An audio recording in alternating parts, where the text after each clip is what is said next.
Janë numëruar të gjitha vendvotimet në komunën e Qashkës dhe sipas rezultatit përfundimtar të publikuar nga Komisioni Shtetëror i Zgjedhjeve, mësohet se Suat Shaqiri, Aleancës Kombëtare për Integrim, do të jetë kryetar i Qashkës.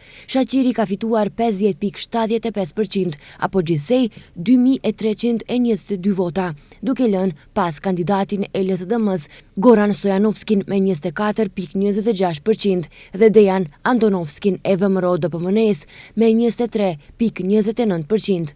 Për këtë rezultat, para pak minutash është deklaruar edhe Shaqiri, me që edhe zyrtarisht u shpallën rezultatet, ndjej për obligim të falemnderoj të gjithë banorët e komunës së Qashkës, me të cilën nga nesër do të hapim një faqe të re dhe do të udhëheqim me dinjitet. Falemnderimi i veçantë shkon për Mërgatën.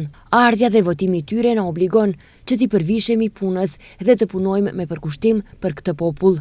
Besimin e qytetarëve dhe të mërgjimtarëve nuk do ta keq përdorim, do të punojmë për të gjithë, pa dallim, dhe do të dëshmojmë se edhe ne kemi kapacitet të udhëheqim me përgjegjësi dhe vizion, shkruan Shaqiri.